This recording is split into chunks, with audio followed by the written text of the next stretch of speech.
Bismillahirrahmanirrahim. Assalamualaikum warahmatullahi wabarakatuh.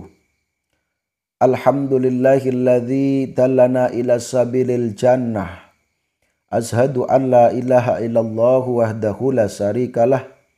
Wa ashhadu anna Muhammadan abduhu wa rasuluh la nabiyya ba'dah. Allahumma sholli wa sallim wa barik ala Sayyidina Muhammad ibn Abdillah Sayyidil Arab wal Azam. Assalatu wassalamu alaika ya Sayyidi ya Rasulullah. Khud biyati qallat hilati adrikni. Saudaraku semuanya dimanapun berada, baik yang ada di dalam negeri ataupun di luar negeri, salam santun saya, salam hormat saya, salam takdim saya.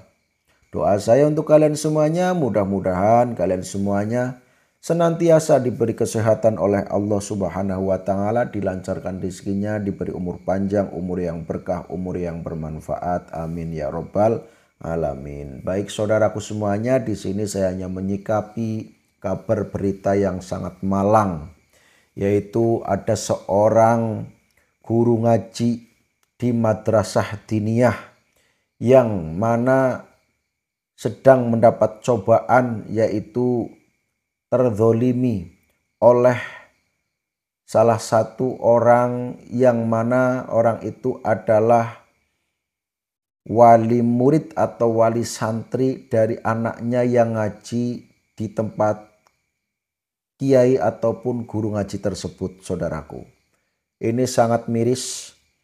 Inilah fenomena akhir zaman. Seorang santri yang seharusnya menghormati guru ngajinya, malah membuat guru ngaji tersebut tersakiti hatinya.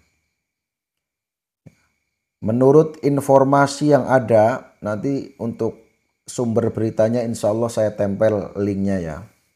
Sumber berita ini dari mana, saya tempel linknya seperti itu. Jadi intinya gini saudaraku, pada waktu guru ngaji tersebut sedang mengajarkan santrinya mengaji, ada beberapa santri yang bermain, berteriak-teriak, kemudian ditegur oleh guru ngajinya satu kali. Kemudian diam, setelah diam dia lagi berteriak-teriak, kemudian ditegur lagi. Dia ngomong yang tidak senonoh, bahkan sampai katanya sampai melempar sesuatu ke Pak guru ngajinya sehingga mengenai muka dan juga sampai pecinya terjatuh seperti itu. Nah, artinya di situ karena sedang mengajar yang lain, anak ini bermain sendiri, sulit diatur, kemudian geram ini Pak guru ngajinya. Nah, sehingga ditegur kembali, tapi karena dia malah ngomongnya tambah nyeleneh, nah itu ditampar. Tapi menurut beritanya tamparannya tidak keras, itu hanya tamparan pendidikan. Karena memang ada anak yang kadang-kadang dengan lisan kadang-kadang tidak mempan, maka mungkin bisa dipukul tipis-tipis seperti itu. Nah, seperti itu. Artinya tamparannya itu ataupun pukulannya itu tujuannya agar anak itu nurut, bukan berarti menyakiti. Namun di sini malah mungkin anaknya itu menyampaikan kepada orang tuanya dan orang tuanya tidak terima. Karena seperti itu. Sehingga orang tuanya itu mendatangi guru ngaji tersebut dan guru ngaji tersebut didenda awalnya 25 juta. Kemudian dinego turun jadi 20, dinego lagi turun jadi 12 juta. Gitu loh. Ini sudah menurut saya sangat tidak mendidik. Artinya kalaupun guru ngaji itu salah karena nampar, ya. Misalnya, kalau menurut saya sih kalau tamparan tipis-tipis itu memang karena kadang-kadang ada anak yang memang harus ada sedikit pukulan, ya. Artinya pukulan yang bukan membuat anak itu jadi memar, terus ataupun terluka, ya, artinya hanya sedikit teplek, ya, karena tidak nurut. Ya. Bahkan itu kan orang tua pun juga ketika anak yang sudah balik disuruh sholat tidak mau kan disuruh mukul. Tapi mukul di sini kan bukan mukul kekerasan, itu bukan, tapi untuk mendidik, diteplek atau tempiling gitu kan. Nah, akan tapi kalau di zaman sekarang memang ada perlindungan, ya, ada HAM segala, ya. Nah, maka kalaupun guru ngaji itu salah, bukan berarti didenda. Itu tidak mendidik. Didenda 25 juta, dinyang juga turun. Itu namanya bukan hukuman, bukan denda, bukan apa namanya, istilahnya yaitu pemalakan kalau menurut saya. Ya. Kasihan, itu guru ngajinya sudah tua. Ya, kasihan, sangat kasihan. Dan termasuk menurut saya ini orang tuanya itu sangat-sangat tidak menghormati guru ngajinya. Nggak tahu apa yang dicari. Apa yang dicari di dalam menitipkan anaknya kepada guru ngaji tersebut untuk dididik. Ya. Sementara pendidikan itu ilmu bisa hasil. Salah satunya harus hormat pada gurunya. Gitu. Ya, harus hormat pada gurunya dan juga sabar. Itu salah satunya untuk mendapatkan ilmu yang betul-betul berkah sehingga nanti bermanfaat ilmunya. Jadi tidak asal-asalan, ya. Tidak seperti jual beli, apalagi guru ngaji. Ya. Guru ngajinya dikasih apa coba? Ya. Kalau di sini malah saya sendiri guru ngaji kan, ya. Hanya dikasih berapa? Bisaroan ketika orang itu sedang panen, ya, diadakan bisaroan, wali murid, wali santri mengadakan bisaroan, gabah, ya, 1 tenggok itu. Itu saja kok.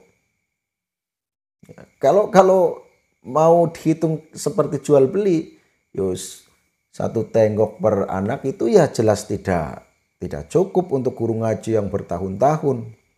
Tapi kalau mau dihitung, tapi sebetulnya kan guru ngaji itu banyak ikhlasnya dan jarang yang mengeluh. Ya, biasanya mengeluh pun itu mengeluh karena ada hal yang mana istilahnya dongkol, istilahnya ya sudah diperjuangkan, malah seperti tadi itu, ya, malah didenda dan lain sebagainya.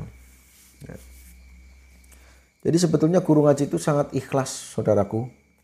Ya. Dan juga tidak hanya guru ngaji saja, pokoknya kalau guru itu menurut saya harus dihormati. Bukan berarti karena saya sedang istilah bahasa sekarang mendoktrin agar orang-orang harus hormat pada saya, tidak.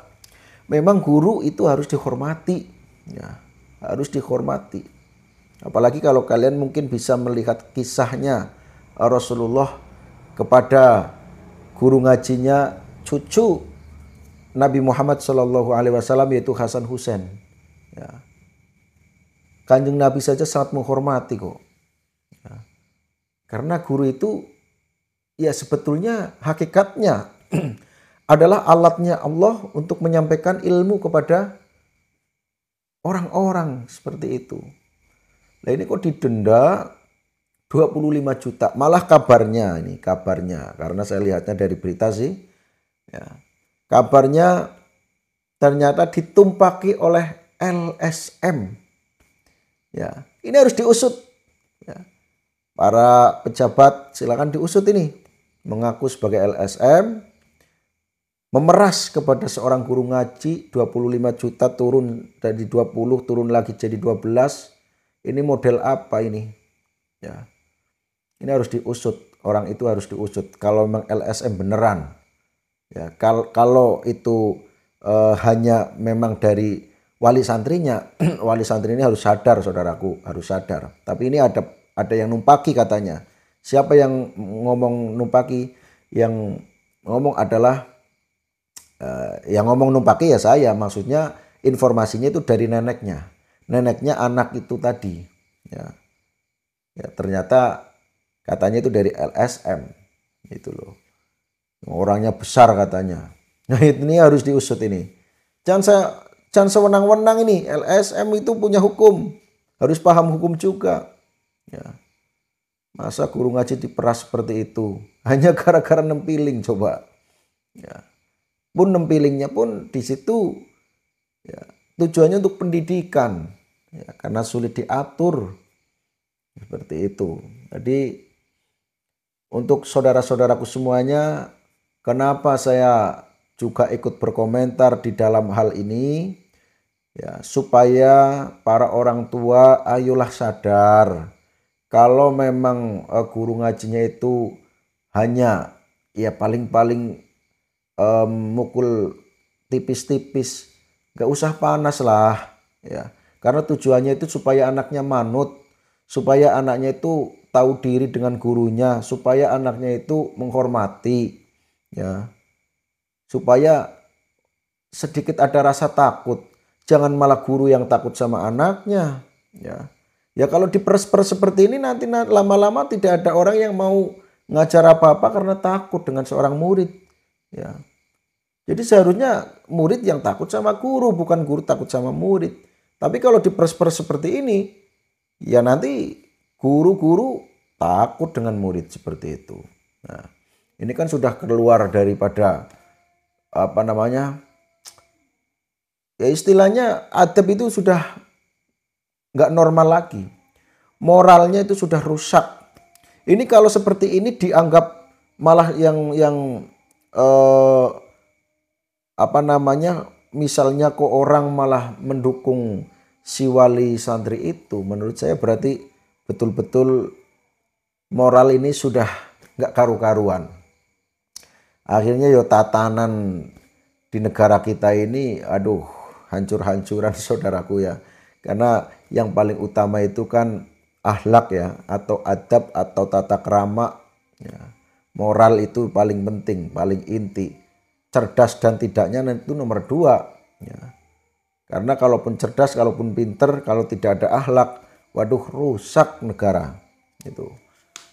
Mudah-mudahan saudara-saudaraku semuanya ya harus sadar seperti itu ya, sadarlah.